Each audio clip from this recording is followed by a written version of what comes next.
Hello बच्चों, कैसे हैं? तो हम लोग अनुच्छेद 32 पढ़ रहे हैं। कौन सा अनुच्छेद? अनुच्छेद 32। इसका क्या नाम है? संवैधानिक उपचारों का अधिकार। संवैधानिक उपचारों का अधिकार, यही पढ़ रहे हैं ना? तो इसमें पिछली क्लास में हम लोग देखे थे कि डॉक्टर भीमराव अंबेडकर का नाम लेकर पूछा जाता है कि संविधान की आत्मा या हृदय किसे कहते हैं, तो अनुच्छेद 32 को। ठीक है। उसके बाद हम लोग देखे थे कि जो अगर कोई काम नहीं करता है तो सुप्रीम कोर्ट 5 रीटें जारी करता है। सीखे थे? वो 5 रीटों को हमने बताया था कि अलग से हम लोग क्लास में करेंगे। तो आज हम लोग उन्हीं 5 रीटों के बारे में पढ़ेंगे। ये अनुच्छेद 32 का ये दूसरा भाग है। ठीक है। क्योंकि हम लोग रीटों के बारे में आज पढ़ेंगे।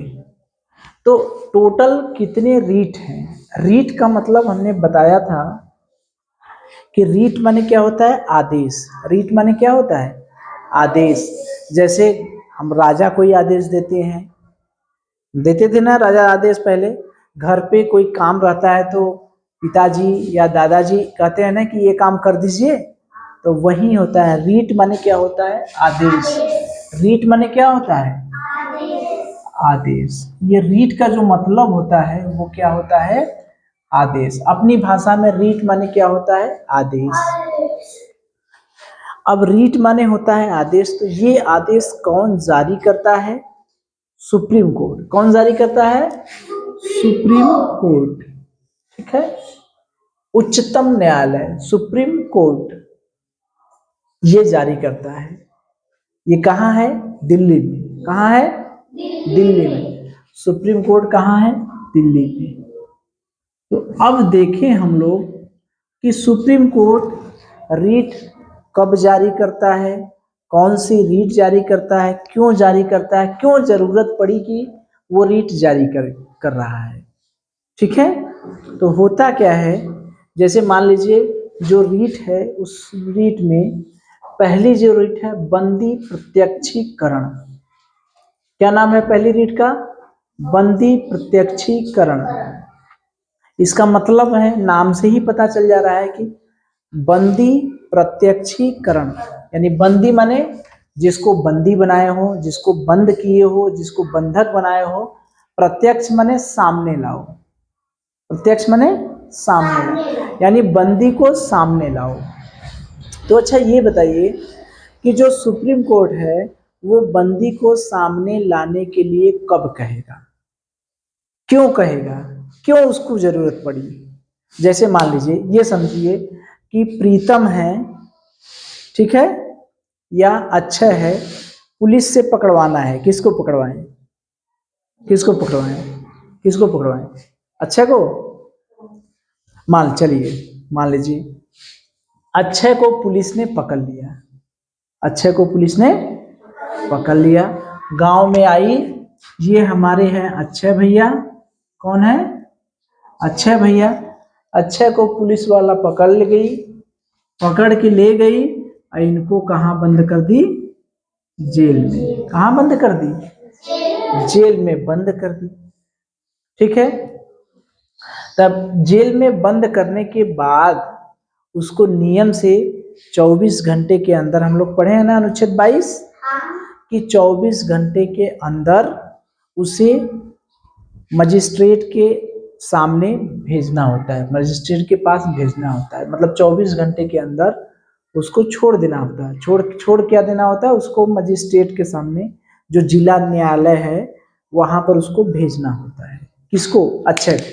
जैसे अक्षय को पकड़ लिए तो ये नहीं कि जेल में रखा 10 दिन तक, ऐसी बात नहीं है। जेल में 24 घंटे से ज्यादा नहीं रख सकते। 24 घंटे के बाद, 24 घंटे के अंदर ही इसको जिला न्यायालय, कहाँ? जिला न्यायालय, जिला न्यायालय में जो मजिस्ट्रेट हैं उनके सामने क्या करना होता है, पेश करना होता है। डिस्ट्रिक्ट न्यायालय, डिस्ट्रिक्ट कोर्ट, जिला न्यायालय में कोर्ट के सामने पेश करना होता है। लेकिन पुलिस वाला है बड़ा बदमाश, ठीक है, वो इनको छोड़ ही नहीं रहा है और इनकी कुटाई चौचक कर रहा है। कुटाई माने समझ रहे हैं ना, कुटाई माने का पीटना, ठीक। तो अक्षय के संगी हैं, दोस्त कौन है, प्रीतम।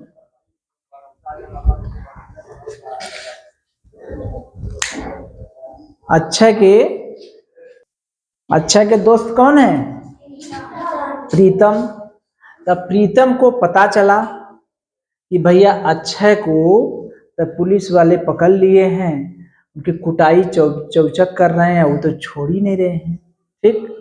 तो प्रीतम को पता है कि अनुच्छेद 32 के तहत अगर कोई 24 घंटे से ज्यादा रख लिया है, बंधक बना लिया है, तो वो उसको नियम से आगे भेज देना चाहिए, मतलब जिला जज के पास भेज देना चाहिए। लेकिन ये भेजे नहीं, तो ये पहुंच गए सुप्रीम कोर्ट। कहाँ पहुंच गए, कौन कौन पहुंच गए, प्रीतम। कहें कि भैया ऐसा है कि हमारे दोस्त को पुलिस वाले पकड़ लिए हैं और उसको बंधक बना लिए हैं, वो छोड़ ही नहीं रहे हैं, 24 घंटे से ज्यादा हो गया, लेकिन उसको अभी जेलवा में रखे हैं, ठीक है। तो वो सुप्रीम कोर्ट कहेगा अच्छा, वहां पर सब बैठे रहते हैं, जज बैठे रहते हैं, कहते हैं अच्छा कौन सा थाना है, कौन सा जिला है, तो कहेंगे चंदौली जिला। कहेंगे कौन सा थाना है, अच्छा नौगढ़ थाने में। नौगढ़ थाने का दरोगा बंद कर लिए हैं, नहीं खोल छोड़ रहे हैं, कहें अच्छा। तब एक क्या करेंगे, एक आदेश जारी करेंगे, बंदी प्रत्यक्षीकरण। कहेंगे कि ऐसा है कि तुम ये जब आदेश वो टाइप करके इनके यहाँ मोबाइल, अब तो जानते हैं कंप्यूटर का जमाना है, वहां पर लेटर टाइप हुआ, यहाँ तुरंत थाने में आ गया, फैक्स से, मशीन से आता है ना, मशीन जो रहती है फैक्स वाली मशीन, जैसे वहां से हम लोग, जैसे ये प्रीतम की यहाँ कोई चीज कहीं से भी कहीं कोई भेज देता है ना, तो उसी से आ गया भैया, कोर्ट का आदेश आ गया। अब दरोगा बेचारू भागे भागे, बंदी प्रत्यक्षीकरण का आदेश आ गया, दरोगा भागे भागे लेके गए जज के सामने, वहां सुप्रीम कोर्ट अब प्रीतम को पेश किए सशरीर। बंदी प्रत्यक्षीकरण माने शरीर के साथ उपस्थित होना। तो सुप्रीम कोर्ट क्या किए कि सुप्रीम कोर्ट का आदेश जब बंदी प्रत्यक्षीकरण का होगा तो शरीर के साथ सामने उपस्थित होना पड़ेगा। किसको, दरोगा इनको लेकर, प्रीतम को लेकर, कौन, अच्छा बंद है, तो अक्षय को लेकर दरोगा कहाँ पहुंचेंगे, सुप्रीम कोर्ट। भागे भागे एकदम पसीना फेफिया हो जाएंगे बेचारे, पता है। तो ये कितना पावरफुल आदेश है, समझ में आया।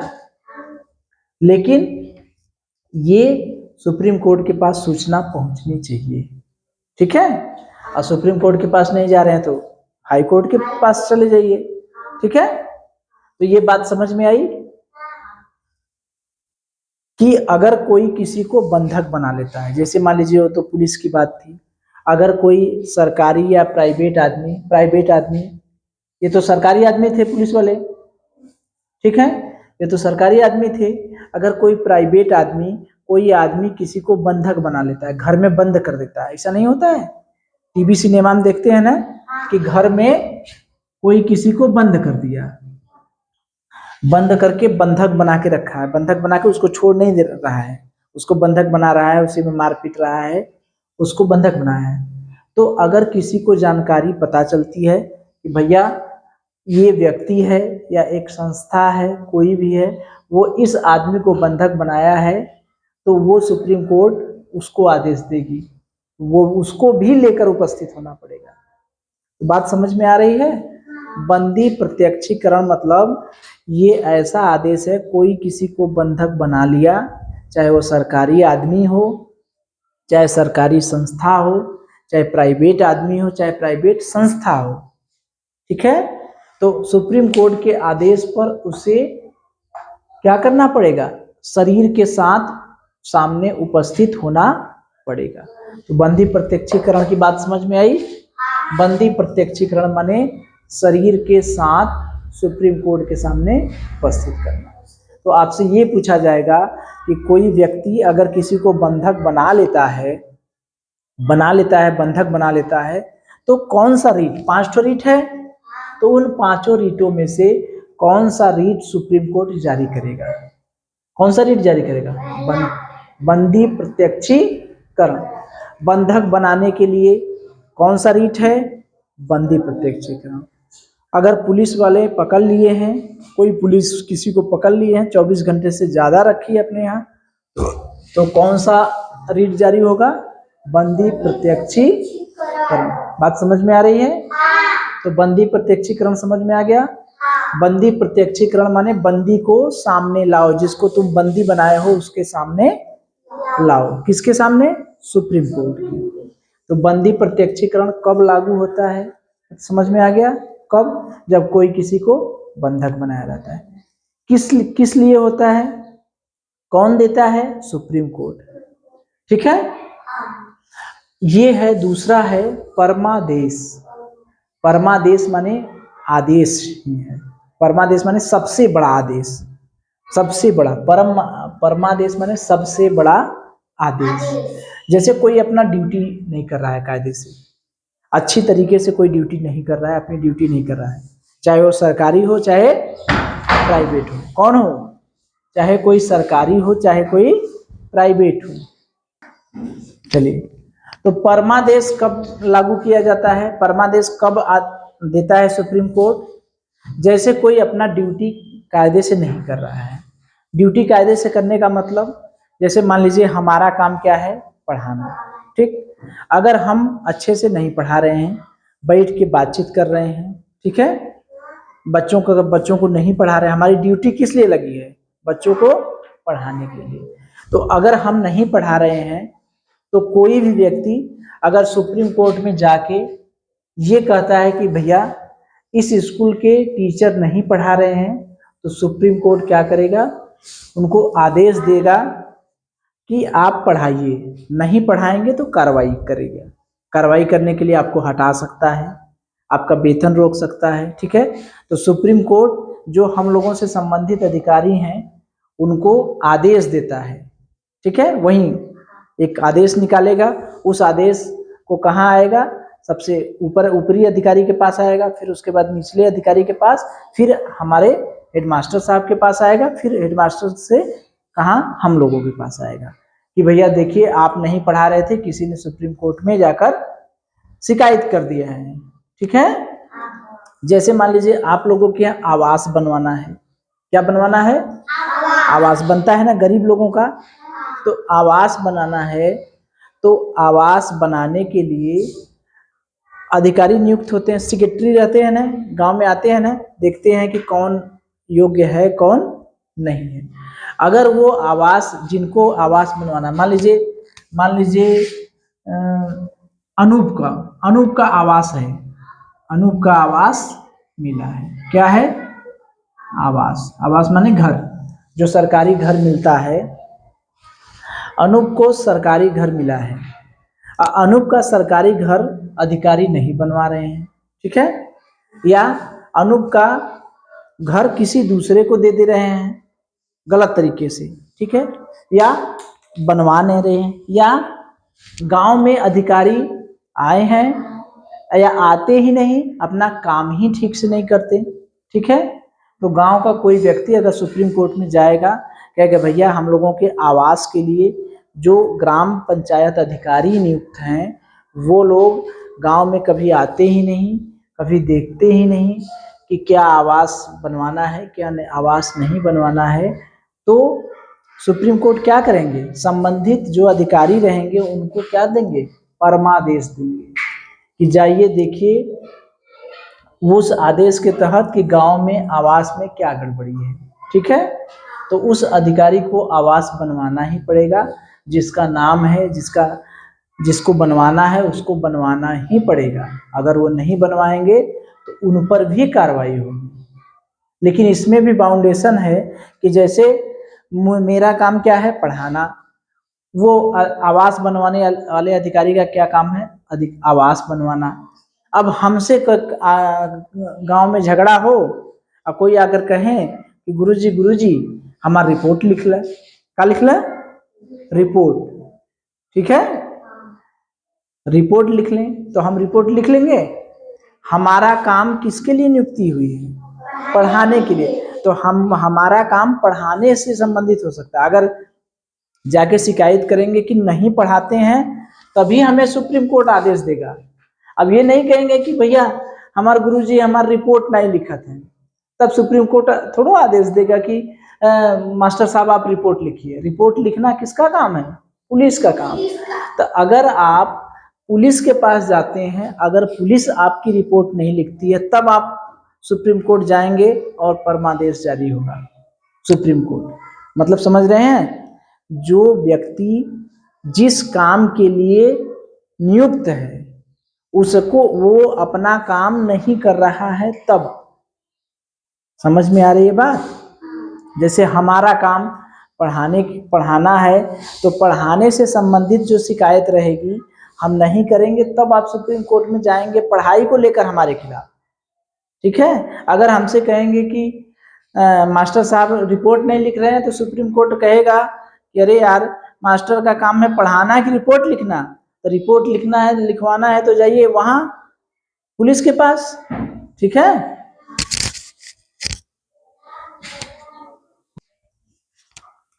तो जिसका जो काम है, डॉक्टर का काम क्या है? इलाज करना। डॉक्टर का काम क्या है? इलाज करना। अगर हॉस्पिटल में कोई डॉक्टर इलाज नहीं कर रहे हैं, ठीक है, तब आप सुप्रीम कोर्ट में जाएंगे और कहेंगे कि नौगढ़ के हॉस्पिटल में डॉक्टर इलाज नहीं कर रहे हैं, तब वो सुप्रीम कोर्ट आदेश देगा कि नहीं, वो लोग काम करें, ठीक है। अब ये नहीं कि डॉक्टर के खिलाफ कहेंगे कि सुप्रीम कोर्ट चले गए और कह दिए कि ये जो डॉक्टर साहब हैं वो पढ़ाते नहीं हम लोगों को, आते हैं तो पढ़ाई भी नहीं करते। तो डॉक्टर साहब पढ़ाएंगे? डॉक्टर साहब क्या करेंगे? इलाज करेंगे। तो जिसका जो काम है वो व्यक्ति वो काम नहीं करता है, तब वह सुप्रीम कोर्ट जाएंगे, तब सुप्रीम कोर्ट मानेगा। और डॉक्टर के खिलाफ जाएंगे, कहेंगे कि डॉक्टर साहब पढ़ाते नहीं, तो सुप्रीम कोर्ट कहता है अच्छा तुम ही चालाक हो, तुम बड़ा ज्यादा होशियार बन रहे हो, आओ हमारे पास। अरे डॉक्टर का काम क्या है? डॉक्टर का काम इलाज करना है कि पढ़ाना है? पढ़ाना है तो मास्टर साहब के पास जाओ। थाना में रिपोर्ट लिखवाना है तो कहाँ जाएंगे? डॉक्टर के पास? कहाँ जाएंगे? किसके पास जाएंगे? पुलिस के पास।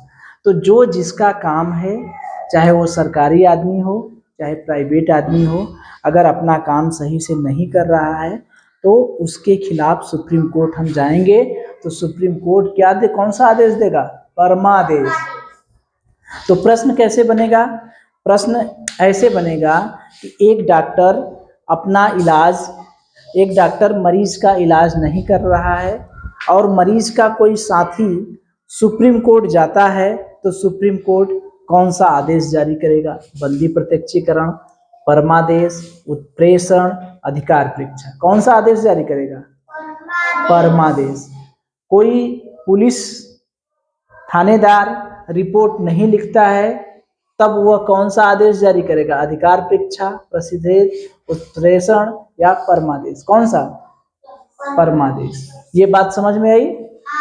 ये कब कोई भी सरकारी या प्राइवेट आदमी अगर अपना काम सही से नहीं कर रहा है, तब उसके लिए जो आदेश जारी होता है वो क्या होता है? परमादेश, ठीक है। अब देखिए अगला है उत्प्रेषण। क्या है? उत्प्रेषण। कभी कभी देखते हैं कंफ्यूजन हो जाता है। कंफ्यूजन का मतलब समझ रहे हैं? जैसे मान लीजिए ये है अपना नौगढ़ थाना और वो क्या है? चकिया थाना, ठीक है। ऐसे कोर्ट का भी दायरा होता है। कोर्ट का दायरा क्या होता है? जैसे मान लीजिए ये बनारस का कोर्ट है, वाराणसी का, और ये क्या है? चंदौली का, ठीक है। तो कभी कभी क्या है, जब दो जिले या दो क्षेत्र सटे होते हैं तो कभी कभी यहाँ पर कोई घटना होती है, यहाँ पर कोई मान लीजिए चंदौली में कोई घटना हुई, ठीक है, चंदौली का में कोई घटना हुई और वो घटना को वाराणसी वाला फैसला सुना दिया। वाराणसी वाले न्यायालय क्या किया, फैसला सुना दिया। लेकिन सुनाना किसको था, सुनाना किसको था, वाराणसी को। जैसे ये चंदौली में मान लीजिए किसी का कोई मर्डर कर दिया, क्या किया, मर्डर कर दिया, कोई खून कर दिया, ठीक। तो चंदौली के कोर्ट ने उसे सजा दे दिया 2 साल की, ठीक है, सजा दे दिया 7 साल मान लीजिए, कितने सजा दे दिया, 7 साल। लेकिन वो जो खून हुआ था वो कहाँ हुआ था, बनारस में। तो दोनों जिले सटे थे, तो कंफ्यूजन में ये कभी कभी गलती हो जाती है कि बनारस का मैटर है तो बनारस को सजा सुनाना चाहिए, लेकिन सुना दिया किसने, चंदौली। बात समझ में आ रही है। कभी एक क्षेत्र वाला अपने बाहर जाकर कार्य करने लगा, जैसे बनारस में की घटना है, फैसला कौन सुनाया, चंदौली। सुनाना किसको चाहिए था, बनारस को, लेकिन सुनाया किसने, चंदौली।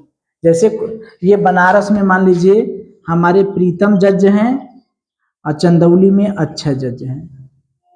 तो जब घटना होती है बनारस की तो कौन कौन सुनाएंगे, प्रीतम, और घटना चंदौली में होगी तब अक्षय सुनाएंगे, ठीक। तो घटना बनारस में है, सुनाना चाहिए था फैसला प्रीतम को और सुना दिए फैसला अक्षय, तो एक गलत हुआ ना, तो फैसला सुना दिया गया। तो लेकिन ये गलत फैसला था। तो जब अब इसका कोई शिकायत लेकर गया कि भैया ये फैसला तो अक्षय ने सुना दिया, जबकि सुनाना था किसको, किसको सुना, प्रीतम को सुनाना था।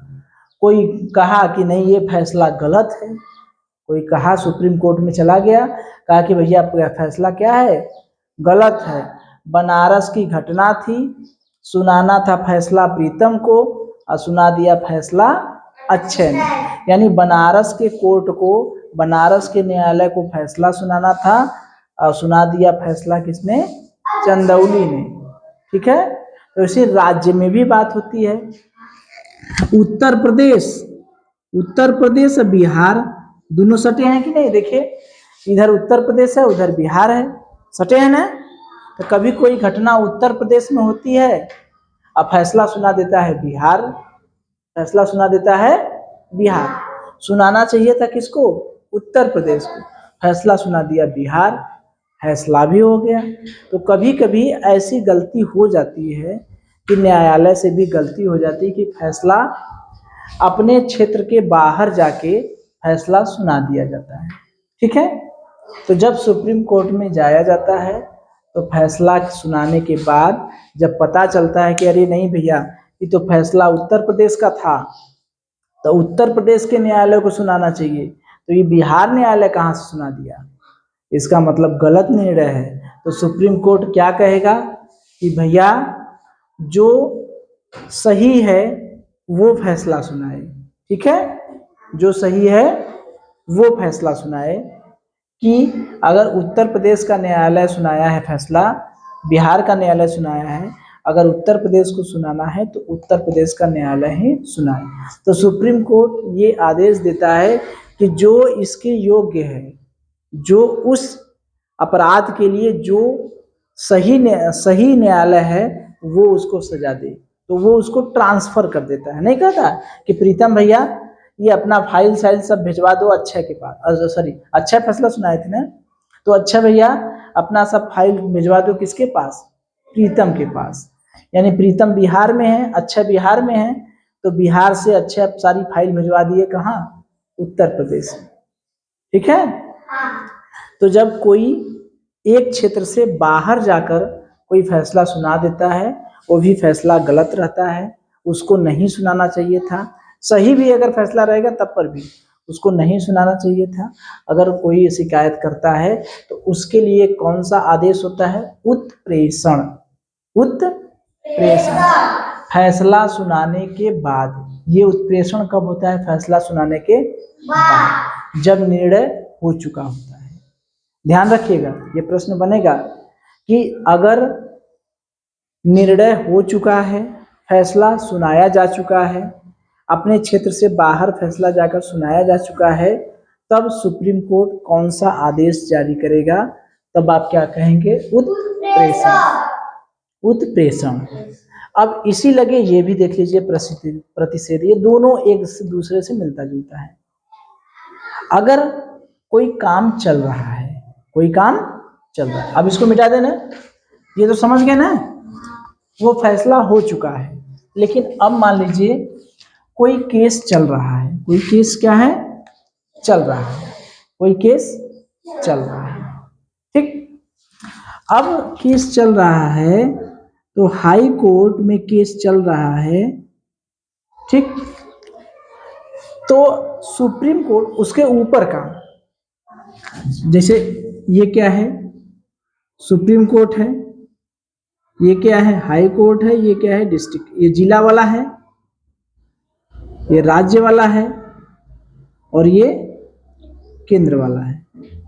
मतलब ये सुप्रीम कोर्ट, ये हाई कोर्ट, और ये जिला न्यायालय। तो अगर मान लीजिए जिला में कोई न्यायालय जो है गलत निर्णय दे दिया, तो उसको उसके ऊपर वाला रोक लगा सकता है कि भैया गलत निर्णय दिए हैं, तो ये उसको रोक सकता है, ठीक है। डिस्ट्रिक्ट जिला वाला न्यायालय पर कौन रोक लगा सकता है? High court. हाई कोर्ट पर कौन रोक लगा सकता है? Supreme court. लेकिन यहाँ पर ये बाउंडेशन होना चाहिए कि केस क्या हो? चल रहा हो, ठीक है। तो जैसे ये ऐसे समझिए कि मान लीजिए ये हमारे अक्षय भैया हैं और ये हमारे प्रीतम है। तो अक्षय पर केस चल रहा है, अक्षय पर केस चल रहा है, प्रीतम चले गए सुप्रीम कोर्ट। अगर सुप्रीम कोर्ट ने देखा कि ये हाई कोर्ट गलत निर्णय देने वाला है या गलत निर्णय दे रहा है, उसकी सुनवाई गलत तरीके से हो रही है, तो वो इस पर रोक लगा सकता है, कहेगा कि भैया तुम रुक जाओ, उसको रोक लगा देगा, ठीक है। किस पर? ऊपर वाला अपने नीचे वाले पर, ऊपर वाला अपने नीचे वाले पर। सुप्रीम कोर्ट किस पर रोक लगा सकता है? High court. हाई कोर्ट किस पर रोक लगा सकता है? जिला न्यायालय पर। तो अगर कहीं केस चल रहा है, केस चल रहा है, अगर कोई ऊपर का कोर्ट चाहे तो उसको रोक सकता है। वही है प्रतिषेध, माने रोक देना, स्टॉप कर देना, स्टे लगा देना। कौन किस पर लगाता है? सुप्रीम कोर्ट हाई कोर्ट पर रोक लगा देगा, हाई कोर्ट डिस्ट्रिक्ट जिला न्यायालय पर रोक लगा देगा, अपने से नीचे वाले पर। अगर हम कहें कि हाई कोर्ट सुप्रीम कोर्ट पर रोक लगा देगा, नीचे वाला ऊपर वाले पर नहीं लगाएगा, हमेशा ऊपर वाला नीचे वाले पर रोक लगाता है, ये नीचे वाला ऊपर वाले पर रोक नहीं लगाएगा। बात समझ में आई? तो इन दोनों में अंतर समझ में आया।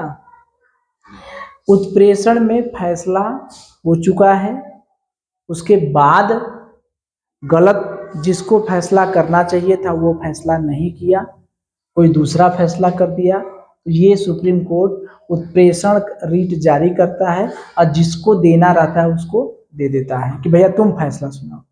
इसमें क्या है, अगर कोई न्यायालय, नीचे का न्यायालय गलत फैसला दे रहा है, कोर्ट केस चल रहा है, तो वो ऊपर का न्यायालय उस पर रोक लगा सकता है, ठीक है। ये प्रतिषेध और ये उत्प्रेषण, इन दोनों में अंतर समझ में आया? इसमें केस चल रहा है तब रोक लगता है, इस पे रोक लगता है, और इस पे फैसला सुना दिया जाता है, इस पे रोक नहीं लगता है।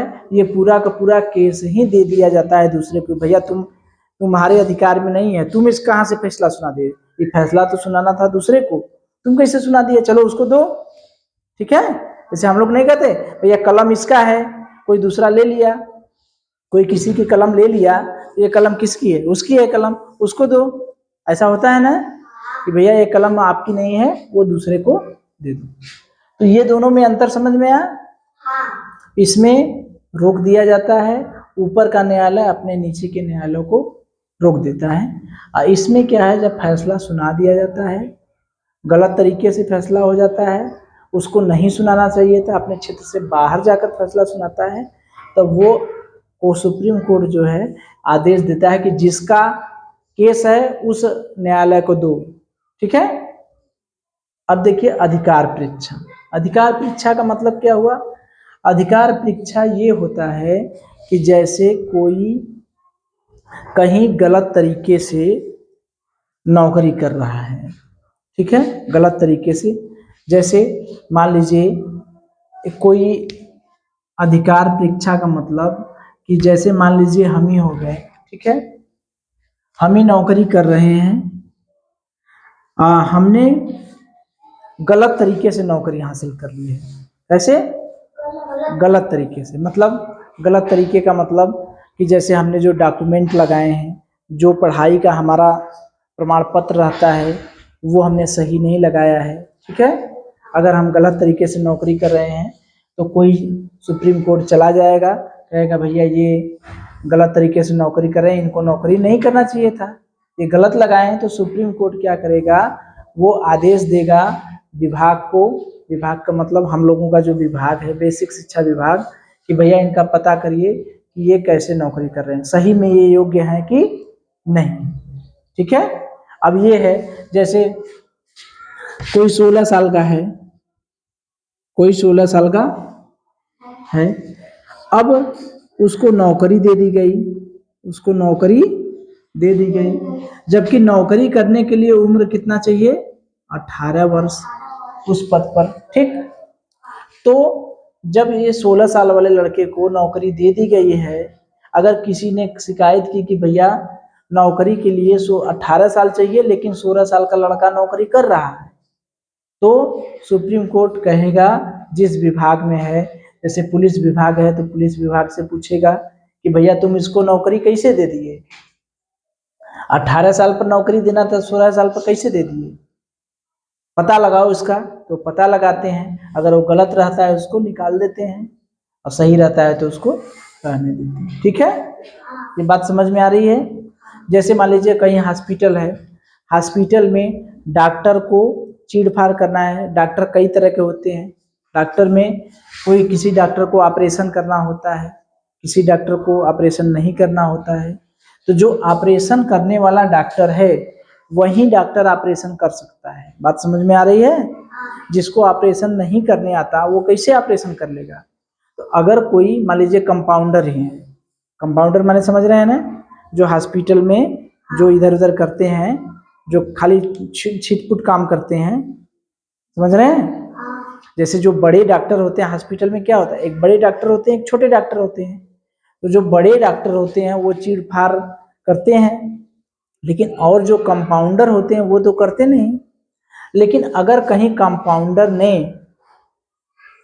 चीड़-फाड़ कर दिया, ऑपरेशन कर दिया किसी का, जबकि उसे नहीं करना चाहिए था, कंपाउंडर को ऑपरेशन नहीं करना चाहिए था, लेकिन उसने ऑपरेशन कर दिया, आदमी बच गया या मर गया, तो उसके घर वाले क्या कहें, जाकर के सुप्रीम कोर्ट से कह दिए कि भैया तुम जो है सुप्रीम कोर्ट में शिकायत कर दिए कि भैया ये तो हमारा जिस डॉक्टर को ऑपरेशन करना था वो डॉक्टर ऑपरेशन नहीं किए, कौन कर दिए?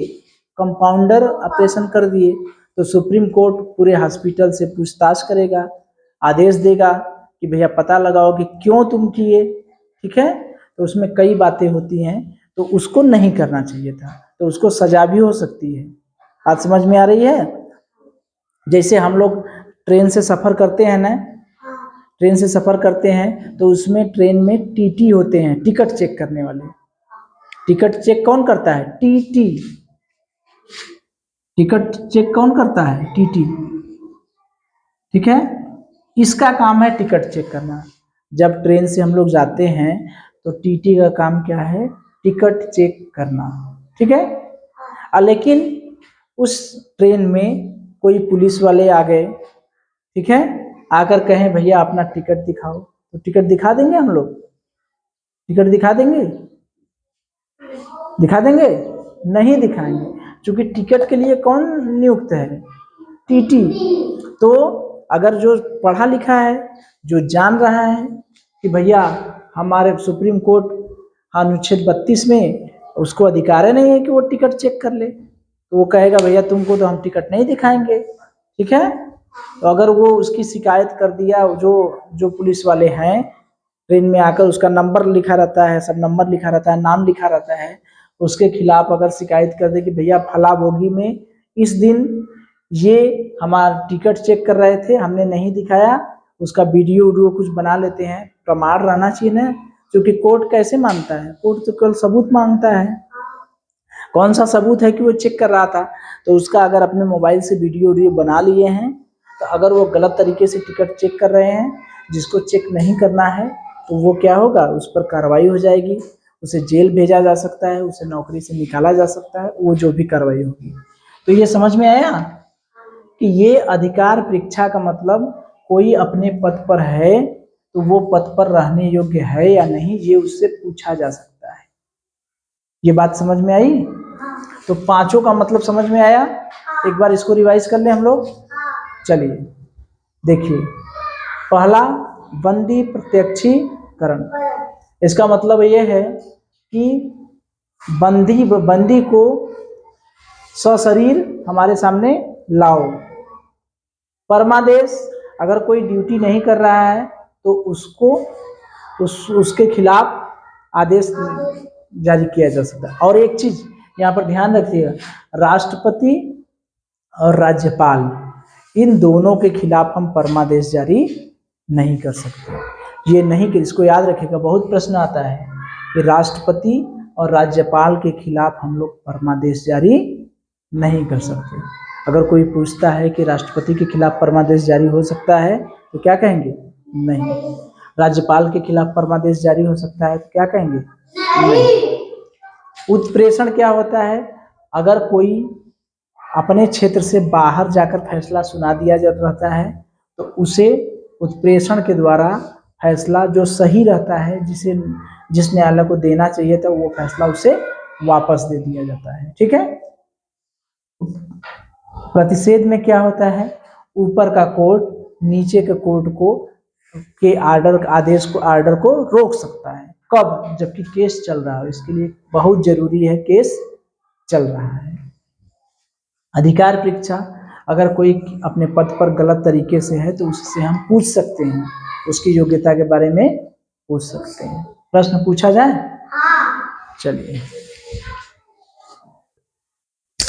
चलिए तो आप लोग तैयार हैं प्रश्न बताने के लिए?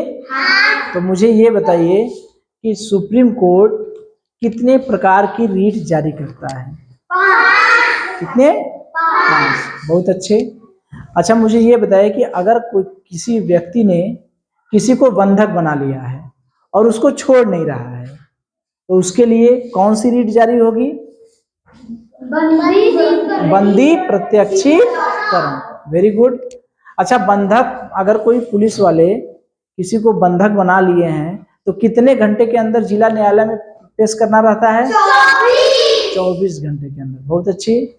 अच्छा, ये बताइए, कोई सरकारी कर्मचारी हो चाहे प्राइवेट कर्मचारी हो, अगर ड्यूटी नहीं कर रहा है अच्छे से, तो उसके लिए अगर कोई सुप्रीम कोर्ट जाता है तो सुप्रीम कोर्ट कौन सा रीट जारी करेगा? परमादेश। बहुत अच्छे। अच्छा, राष्ट्रपति के खिलाफ परमादेश जारी किया जा सकता है? बहुत अच्छे, वेरी गुड। राज्यपाल के खिलाफ जारी कर सकते हैं? Very good. अच्छा, मुझे ये बताइए कि अगर कोई कोर्ट ने, जैसे मान लीजिए बिहार यूपी में है, यूपी का केस था, उसे बिहार के कोर्ट ने फैसला सुना दिया, यानी अपने क्षेत्र से बाहर जाकर फैसला सुना दिया, जबकि सुनाना था यूपी को, तो उसके लिए सुप्रीम कोर्ट में जाने पर कौन सी रीट जारी होगी? उत्प्रेषण। Very good. इसी से मिलता जुलता एक है कि अगर हाई कोर्ट केस चल रहा है, केस क्या है? चल रहा है। अगर कोई केस चल रहा है हाई कोर्ट में, तो उसको रोकना है, ठीक है। तो हाई कोर्ट में केस चल रहा है तो कौन रोक सकता है? कोर्ट। कौन सा रोक सकता है? कौन रोक सकता है? से। हाई कोर्ट में केस चल रहा है तो उसे सुप्रीम कोर्ट रोक सकता है, कौन सी रीट द्वारा? प्रति से। Very good. अच्छा, जिला न्यायालय सुप्रीम कोर्ट है तो सुप्रीम कोर्ट किसको किसके फैसले को रोक सकता है, स्टे लगा सकता है? हाई कोर्ट और जिला न्यायालय को। Very good. अच्छा, मुझे ये बताइए कि कोई व्यक्ति है वो किसी नौकरी को कर रहा है, किसी पद पर नौकरी कर रहा है, वास्तव में वो उस पद के योग्य नहीं है, यानी नौकरी उसे नहीं करना चाहिए, लेकिन वो गलत तरीके से कर रहा है, तो उसके लिए अगर कोई जाता है कोर्ट में तो कौन सा रीट जारी होता है? अधिकार। वेरी गुड, बहुत अच्छे।